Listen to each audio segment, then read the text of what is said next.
Sesudah si jaring hantu menemui ajalnya, aku coba menghadapi pemuda itu beberapa jurus. Aku hanya sanggup menghadapi sebanyak 3 jurus. Kemudian coba melarikan diri, namun cepat sekali punggungku kena ditotok hingga aku menjadi kaku tegang, tak bisa lagi bergerak. Mulut Dewi Kalahijo komat kamit. Lalu kusangka pastilah pemuda itu akan membunuhku, tapi ternyata tidak. Dia bicara panjang lebar dan menasihatiku agar aku kembali ke jalan benar serta meninggalkan kaki Gunung Merapi ini. Apa jawabmu? Kumaki dia habis-habisan, kuludahi mukanya malah, tapi dia hanya tertawa-tawa. Dia hendak melemparkan aku ke dalam jurang, kecuali jika aku berjanji mau kembali ke jalan yang benar dan meninggalkan tempat ini. Aku terpaksa pura-pura menerima janjinya. Aku dilepas, kemudian aku melarikan diri dan kembali ke sini. Hanya itu saja yang terjadi. Kala Putih tak menjawab.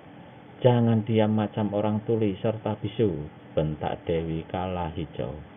Tidak, Guru, kata Kala Putih akhirnya. Apanya yang tidak? Tidak itu saja yang terjadi. Hah? Lalu apa? Tenggorokan Kala Putih kembali kelihatan turun naik.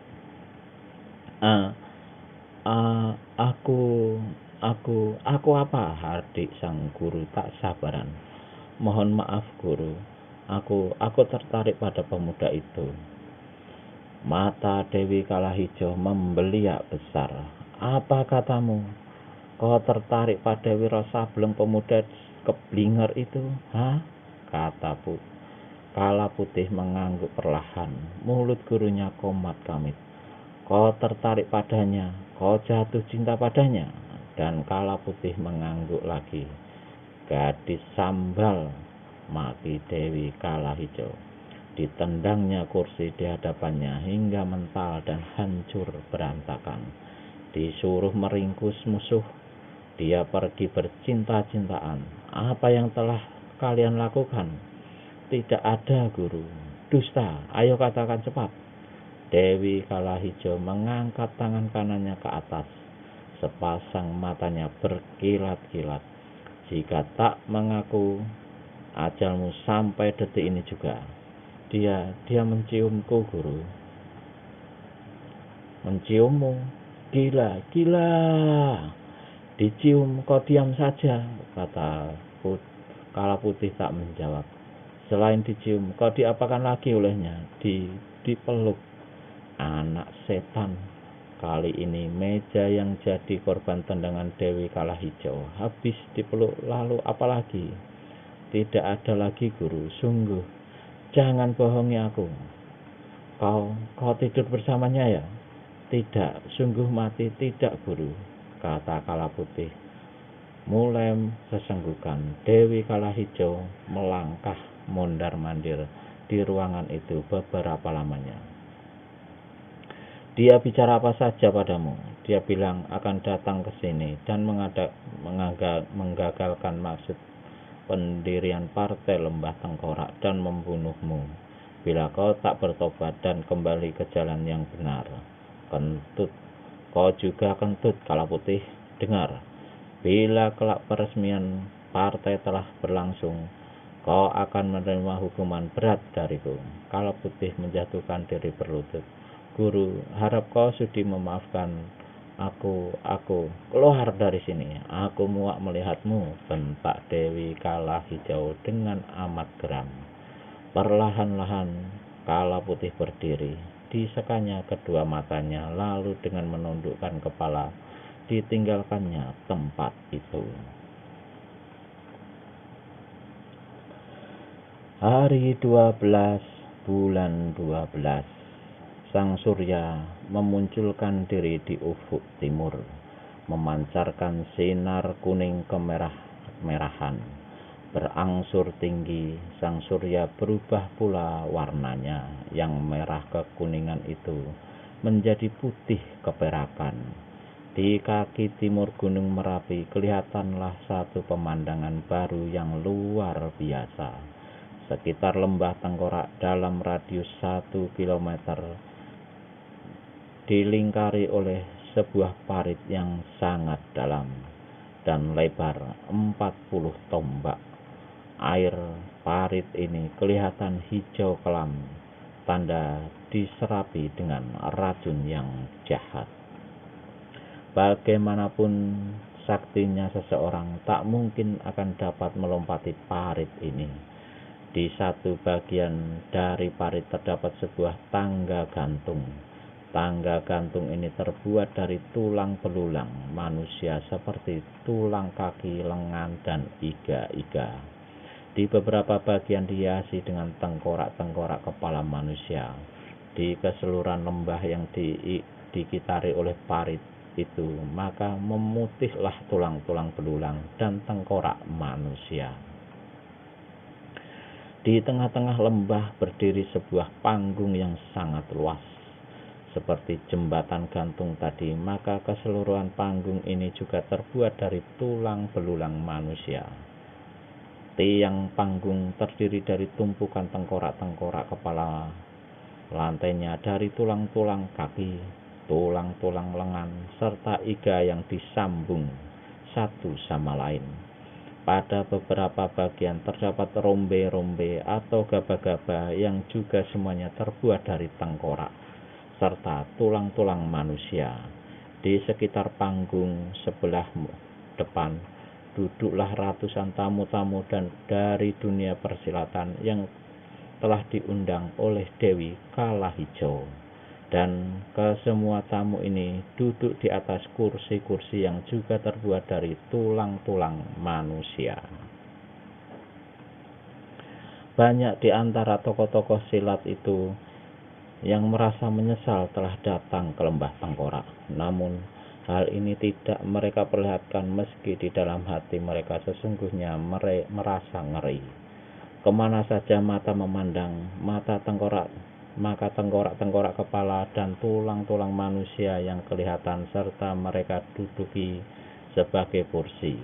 Banyak pula di antara para tamu yang bertanya-tanya dalam hati, dari manakah semuanya tulang-tulang dan tengkorak-tengkorak manusia itu? Apakah dari manusia-manusia yang telah menjadi korban Dewi Kalahijau?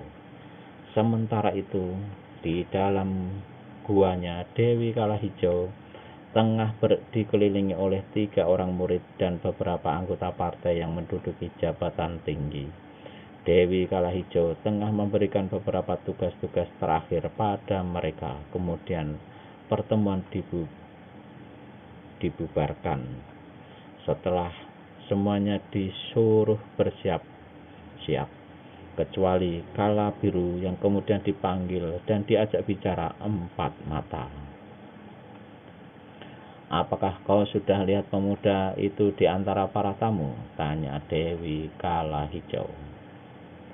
"Sudah, Guru, tapi dia tidak duduk di kursi yang disediakan, melainkan duduk di cabang pohon kenari di sebelah barat panggung." Dewi Kalahijau merutuk dalam hatinya, lalu berkata, "Menyamarlah dan temui dia di atas pohon itu. Lalu ajak kemari melalui pintu rahasia dan bawa langsung ke kamarku." "Baik, Guru," kata Kala Biru menjawab. "Waktumu cuma 10 menit, Biru."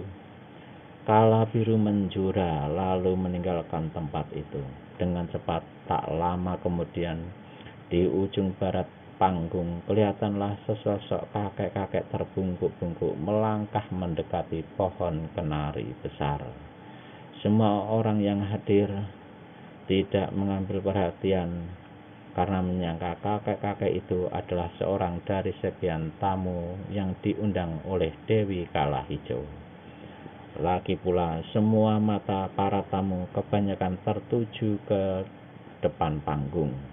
Kakek-kakek itu yang tak lain daripada Kala Biru yang telah menyamar adanya menekuk lutut dan menjejak bumi. Tubuhnya laksana terbang melesat ke atas cabang pohon kenari, di mana saat itu duduk pendekar 212 Wiro Sableng sambil enak-enakan makan buah kenari.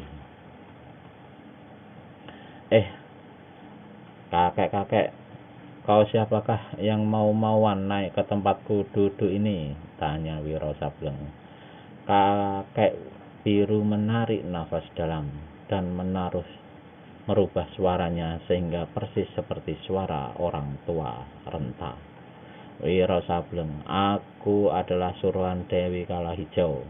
Dewi memintamu untuk datang ke tempatnya. Dia akan bicara 4 mata denganmu. Begitu. Ingin bicara apa? Tanya Wiro pula. Sedang sepasang matanya memandang meneliti paras kakek-kakek tua di hadapannya. Mana aku tahu, aku cuma jalankan perintah, jawab Kala Biru pula. Kalau Dewimu perlu, aku suruh saja dia datang ke sini. Jangan bicara pongah di sarangnya Dewi Kalahijau, desis kakek-kakek itu. Sekalipun kau bisa mengacaukan suasana, tapi jangan harap kau bisa keluar dari sini. Lihat, jembatan gantung telah diputuskan.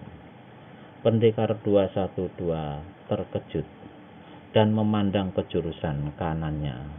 Memang betul, saat itu jembatan gantung yang terbuat dari tulang belulang manusia telah diputuskan. Kalau jembatan sudah diputus, apa kau kira aku tak bisa keluar dari lembah ini? Sudahlah, aku tak mau bicara panjang lebar dengan kau. Kau mau turut aku ke tempatnya Dewi Kalahijau atau tidak? Kakek, kau mengancam aku agaknya. Kala Biru tertawa mengekeh. Agaknya kau tidak punya nyali untuk berhadapan dengan Dewi kami. Kukiranya kau betul-betul seorang satria berhati jantan. Kiranya cuma budak hina dina yang pengecut berhati dodol. Marahlah pendekar 212. Di ujung langit pun Dewimu itu aku akan datangi, katanya. Kalau begitu, mari kita buktikan. Si kakek alias Kala Biru melayang turun. Penuh penasaran, pendekar 212 mengikuti. Dia dibawa ke lembah sebelah tenggara, melalui sebuah jalan berputar dan berliku turun naik, kemudian masuk ke sebuah lubang gua yang dari luar ditutupi dengan tumpukan tulang belulang manusia. Lorong di dalam gua itu ternyata diterangi dengan lampu-lampu kuno berbentuk lampu Aladin. Kira-kira 2 menitan kemudian, di hadapan sebuah pintu batu, si kakek menghentikan langkahnya, lalu berpaling pada Wiro Sableng dan berkata, Tunggu aku sampai di lorong sebelah sana. Aku ketuk pintu batu ini.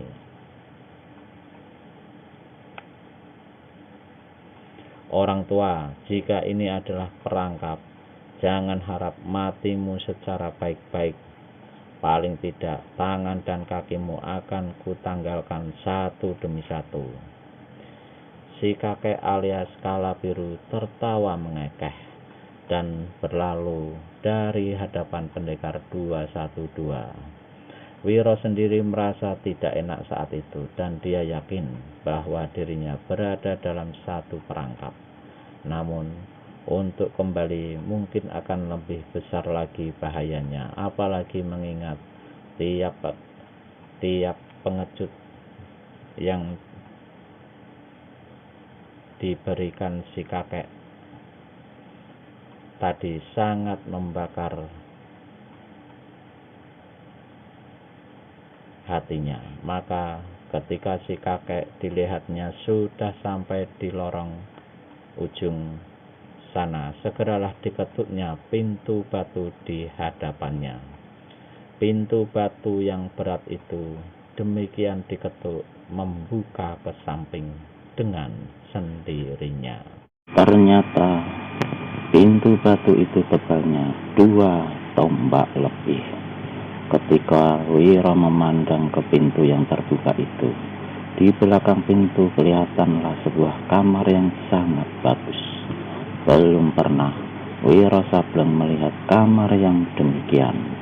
Di samping kiri terdapat sebuah tempat tidur berspray hijau, berbunga-bunga merah, kuning, putih, biru, dan coklat.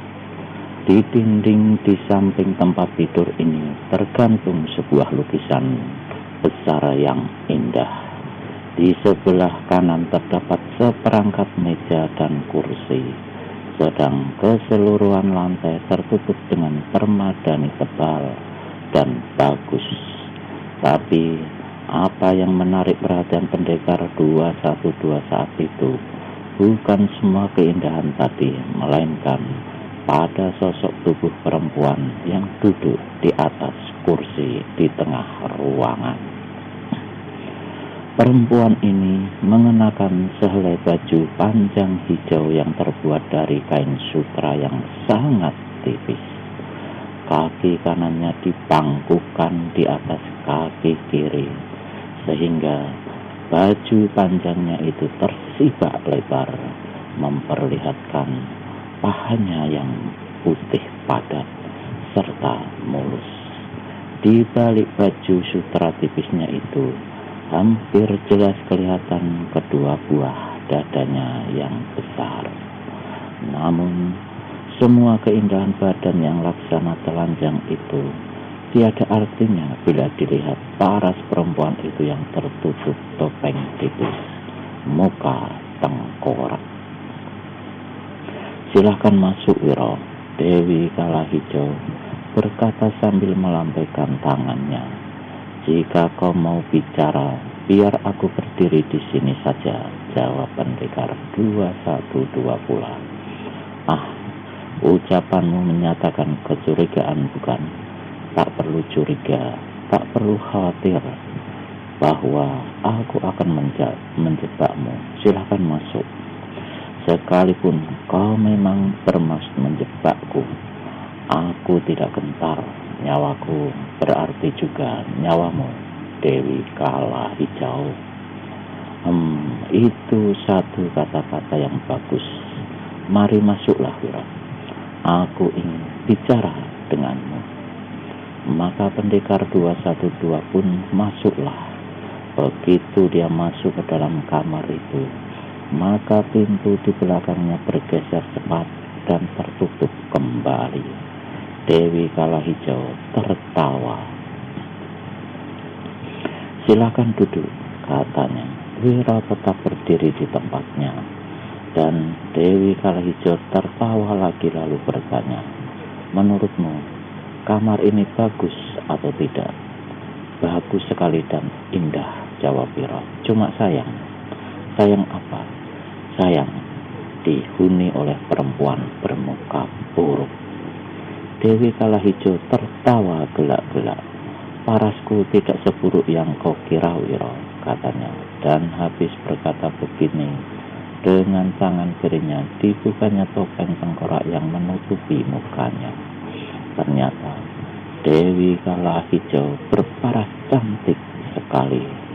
Hidungnya kecil mancung, bibirnya laksana delima merekah, bola matanya bening dan bersinar seperti bintang timur.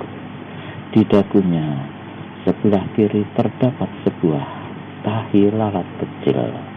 Pendekar 212 garuk ke kepalanya. "Apakah parasku buruk?" bertanya Dewi Kalahijo. "Tidak," jawab Wiro cepat. "Tapi buat apa paras secantik itu kalau hatimu lebih jahat dari hati iblis?"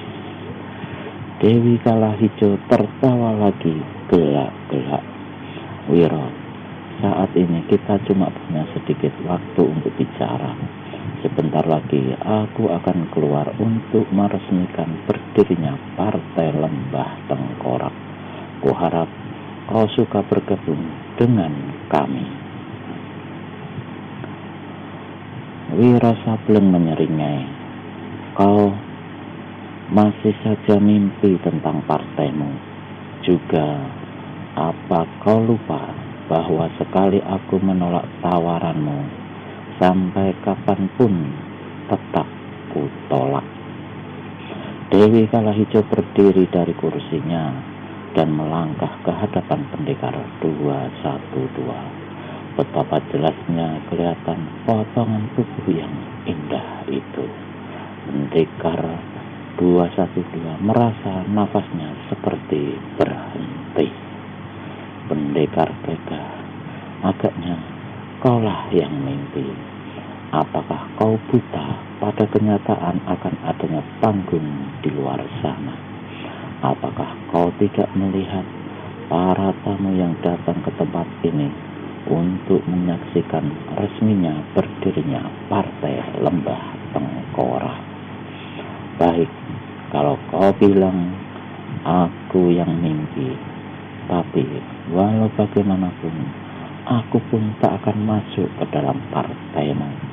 Bahkan kedatanganku ke sini justru untuk menghancurkannya. Dewi Kalahijo melangkah dan berdiri dekat-dekat di hadapan pendekar 212. Nafasnya dan bau badannya yang harum menyapu-nyapu muka dan menusuk hidung pendekar 212. Tiba-tiba perempuan itu merangkulkan kedua tangannya ke leher si pemuda dan berbisik lirik, "Wiro, turutlah permintaanku. Mari kita pimpin bersama-sama Partai Lembah Tengkorak. Kau boleh tinggal di sini dan aku akan mematuhi apa saja yang kau inginkan." Dada pendekar 212 menggemuruh. Dadanya mengalir cepat-cepat. Lebih-lebih ketika perempuan itu meletakkan kepalanya di dadanya dan memeluknya ketat-ketat. "Wiro," bisik Dewi Kalahijo lirik, "kau mau mengabulkan permintaanku kan?" Wiro tak menjawab, tapi dengan perlahan dilepaskannya kedua tangan perempuan yang merangkulnya itu. "Wiro, aku tak bisa menerima tawaranmu itu, Dewi Kalahijo," kata Wiro Sableng tegas. "Kau akan kuberi kedudukan sebagai ketua partai dan aku akan menjadi milikmu. Kita akan hidup bersama dan bahagia," ujar Dewi Kalahijo. Sekali lagi tubuhnya merangkul badan si pemuda. "Aku tetap tak menerima tawaranmu."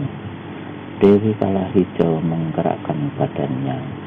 Maka detik itu juga jatuhlah pakaian yang dikenakannya ke lantai. Dalam keadaan tanpa pakaian, perempuan ini kemudian kembali memeluki tubuh si pemuda. Nafasnya dan dadanya memanasi dada Wiro Sableng. Kalau saja Wiro bukan murid Eyang Simpau Gendeng yang sudah digembleng lahir serta batinnya, mungkin saat itu akan runtuhlah imannya. "Dewi Kalahijo, aku akan meninggalkan tempat ini. Tunjukkan jalan keluar." "Wiro, jangan pergi. Terima tawaranku," kata Dewi Kalahijo. Lalu ditariknya tangan pemuda itu, sehingga keduanya terguling di atas tempat tidur. "Perempuan hina, jangan coba menipu aku," bentak pendekar 212 meronta.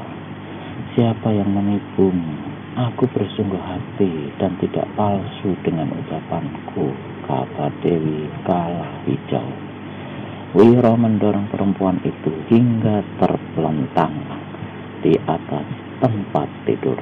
Kemudian dia melompat ke pintu batu dari mana dia masuk tadi. Namun pintu itu tiada berbekas sama sekali, lenyap sama datar dengan dinding ruangan.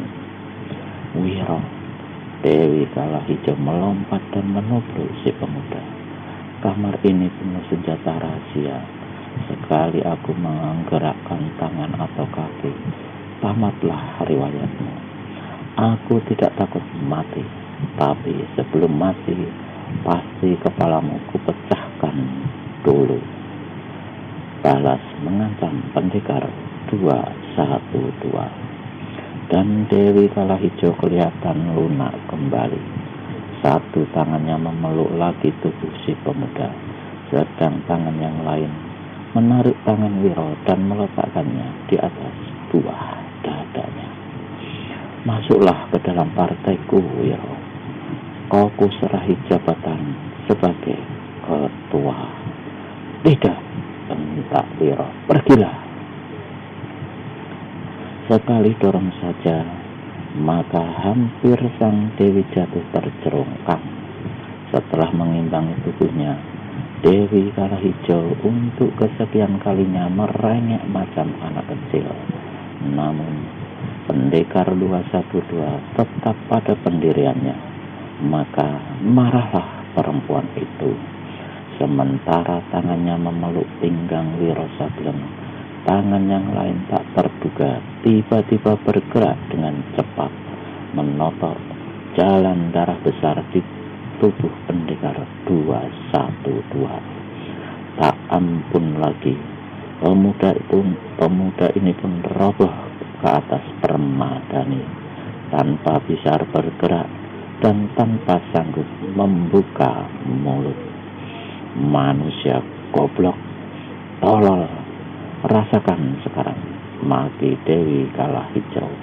Diberikan kedudukan tinggi, minta jalan ke neraka. Sehabis peresmian partai, kelak akan kutunjukkan padamu cara mampus yang paling hebat. Maka Dewi Kalahijo segera mengenakan topeng tengkoraknya kembali dan bagian ringkas warna hijau, lalu meninggalkan ruangan itu. Ketika ratusan pasang mata memandang lekat-lekat ke arah panggung dan menunggu dengan hati tidak sabar, tapi juga gentar akan munculnya Dewi Kalahijo, maka terdengarlah suara gong di Palu 7 kali. Begitu gema gong menghilang, aneh sekali panggung tengkorak di hadapan para tamu bergerak ke atas lebih tinggi, dan di bawah panggung terlihatlah sebuah pintu terbuka, didahului oleh teriakan-teriakan dahsyat laksana meruntuhkan jagat. Maka dari pintu itu keluarlah Dewi Kalahijo, diiringi oleh 3 orang muridnya dan 100 lebih anggota partai. Baik Dewi Kalahijo maupun murid-murid serta seluruh anggota partai semuanya mengenakan sebuah kalung tengkorak manusia.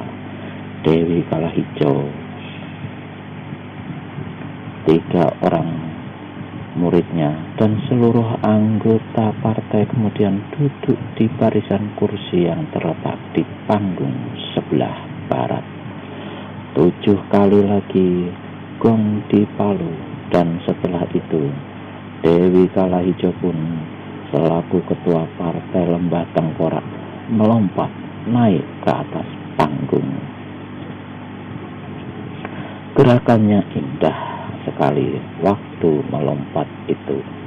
Kakinya tidak kelihatan menekuk ataupun memusatkan berat badan untuk dihenjot ke atas.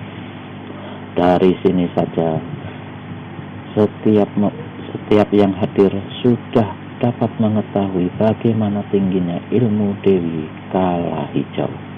Sebelum membuka mulut terlebih dahulu, Dewi Kalahijo menyapu seluruh para tamu dengan sepasang matanya. Kemudian baru terdengar, "Aku, Dewi Kala Hijau selaku Ketua Partai Lembah Tengkorak menghaturkan banyak terima kasih kepada saudara-saudara di sini yang telah sudi datang untuk menyaksikan sendiri dengan resmi berdirinya Partai Lembah Tengkorak. Perlu saudara-saudara ketahui bahwa partai ini mempunyai satu maksud besar, yaitu menggabung dan mempersatukan seluruh tokoh silat serta partai persilatan di dunia untuk berpadu dalam satu partai saja, yaitu partai kami, Partai Lembah Tengkorak. Kami tidak memaksa siapapun dan partai silat manapun untuk memasuki Partai Lembah Tengkorak. Tapi menurut pandangan kami, jika kalian semua sudah bersedia menerima undangan dan datang ke sini, maka itu berarti kalian telah menyatakan diri masuk ke dalam Partai Lembah Tengkorak. Gemparlah suasana para hadirin begitu mendengar ucapan Ketua Partai Lembah Tengkorak itu. Mereka saling pandang dengan mulut menganga dan mata membeliak besar. Belum lagi rasa terkejut yang menggempari suasana itu berakhir, maka terdengarlah pula suara Dewi Kala Hijau. Saat ini Partai Lembah Tengkorak sudah memiliki lebih dari 100 anggota yang terdiri dari tokoh-tokoh silat utama. Bahkan beberapa di antaranya pernah merajai dunia persilatan sekarang. Untuk tidak membuang waktu, kuharap kalian semua berdiri dari kursi masing-masing dan berlutut mengangkat sumpah menyatakan diri masuk ke dalam Partai Lembah Tengkorak. Kembali suasana menjadi gempar, penuh ketegangan. Tiba-tiba seorang di antara para hadirin berdiri dan berseru, "Dewi Kala Hijau, undangan yang kau berikan kepadaku dan semua yang hadir di sini adalah hanya untuk menghadiri berdirinya kau punya partai. Tapi saat ini, dengan menyatakan besarnya jumlah anggota partaimu, kau memaksa kami untuk masuk menjadi Partai Lembah Tengkorak. Aturan macam manakah yang kau pakai?" Semua kepala termasuk kepala Dewi Kala Hijau dengan serta-merta berpaling. Yang bicara ternyata adalah seorang tokoh silat golongan putih yang besar pengaruhnya dewasa itu. "Oh, kiranya pendekar bambu kuning," kata Dewi Kala Hijau. "Tentu saja untuk orang semacammu tidak akan masuk sebagai anggota biasa, tapi anggota dengan jabatan tinggi. Maaf, aku tidak bermaksud untuk menanyakan tinggi atau rendahnya jabatanku sebagai anggota, tapi ialah menolak keras adanya unsur paksaan untuk masuk partaimu. Lantas, apa maumu, pendekar bambu kuning?" tanya Dewi Kala Hijau mulai beringas. "Kuharap kau menarik kembali ucapanmu yang memaksa tadi." Dewi Kala Hijau tertawa dingin. "Sebenarnya aku tidak memaksa," katanya. "Tapi bila ada di antara yang hadir di sini tidak mau menuruti kehendakku, berarti itu mempersingkat umur namanya. Apa kalian tidak tahu? Sekalipun kalian memiliki sayap atau pandai terbang, kalian pasti tak akan keluar dari lembah ini dengan selamat, kecuali jika kalian masuk dan bergabung dalam partaiku." "Aku menolak mentah-mentah masuk partaimu," kata pendekar bambu kuning dengan suara tegas mantap. Paras Dewi Kala Hijau mengkerut di balik topeng tengkoraknya. Dia berpaling ke belakang dan berseru, Pahat 3 racun, bereskan pengacau ini paling lambat dalam 5 jurus. Maka seorang laki-laki berpakaian merah darah berkumis melintang yang selilit pinggangnya bergantungan lebih dari 100 buah pahat hitam beracun segera melompat ke atas panggung. Dia memandang beringas kepada pendekar bambu kuning lalu membentak, "Manusia yang besar mulut dan telah menghina terhadap ketua kami, harap naik ke panggung untuk terima kematian." Meluaplah amarah pendekar bambu kuning. Sambil berteriak nyaring dan melompat ke panggung, dicabutnya senjatanya, yaitu sebuah bambu kuning, dan terus menyerang. Si pahat 3 racun menyambut serangan lawan dengan melemparkan 5 pahat beracun. Sekali memutar bambu kuningnya, maka runtuhlah kelima pahat hitam itu. Si pahat 3 racun cabut lagi 2 pahatnya. Dengan senjata itu kemudian dia menyerang pendekar bambu kuning. Pertempuran hebat pun berkecamuklah. Dalam waktu yang sangat singkat 3 jurus sudah berlalu. Memasuki jurus yang keempat, terdengarlah suara pendekar bambu kuning karena pertengahan bambunya berhasil dicabik oleh sepasang pahat hitam lawan. Dengan terpaksa, pendekar bambu kuning melepaskan bambunya. Serentak tangan melepas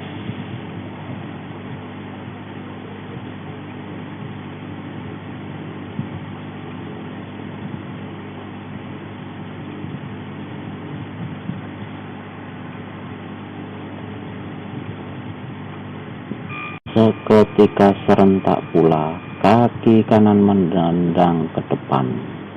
Pahat 3 racun melompat ke samping, tapi dia tertipu. Tendangan tadi palsu belaka. Karena begitu dia mengelak, lawannya segera menghantamkan satu pukulan tangan kosong yang mengandung tenaga dalam yang ampuh. Pahat 3 racun dengan cepat lepaskan japitan kedua pahatnya atas bambu kuning. Kedua senjata itu kemudian diputarnya untuk menangkis serangan lawan, tapi kasih. Angin pukulan pendekar bambu kuning telah menghantam dadanya lebih dahulu. Si pahat 3 racun mencelat 2 tombak, terguling di panggung dan muntah darah. Pada saat pendekar bambu kuning membungkuk mengambil bambunya, tiba-tiba 3 bayangan melesat ke atas panggung dan langsung menyerang. Dengan jatuhkan diri dan bergulingan, pendekar bambu kuning berhasil menyelamatkan diri.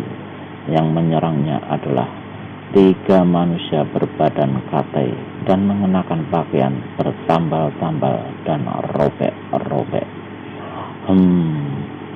Pengemis baju rombeng, kalian bertiga rupanya juga tersesat.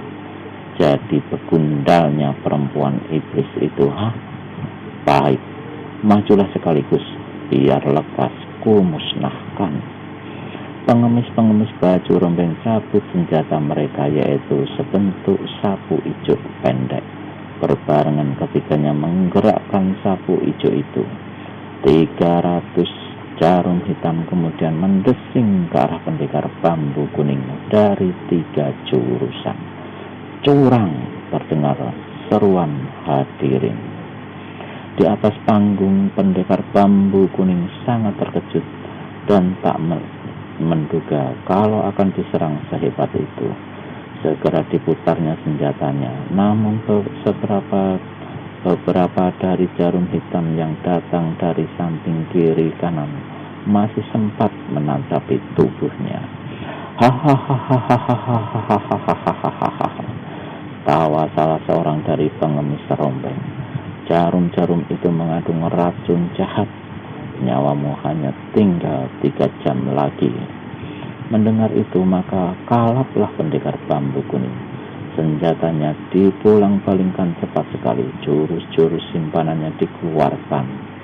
Sesaat kemudian terdengarlah jeritan salah seorang dari pengemis baju rombeng. Kepalanya hancur dihantam ujung bambu. Namun di saat itu pula, tubuh pendekar bambu kuning semakin lemah akibat rangsangan racun jarum. Setelah bertempur 7 jurus, akhirnya dia terpaksa menemui ajalnya di tangan kedua orang pengemis baju rombeng itu. Bagus, seru Dewi Kalahijo memuji kedua pengemis baju rombeng. Kelak kau akan kuberi tanda jasa. Kedua orang itu tersenyum girang dan menjura lalu siap-siap untuk meninggalkan panggung. Namun langkah mereka terhenti ketika satu sosok bayangan biru melesat ke atas panggung sambil membentak. Pengemis-pengemis pengecut, curang, hina dina, tetap tinggal di atas panggung. Aku mau lihat apakah kau juga bisa melakukan kecurangan terhadapku.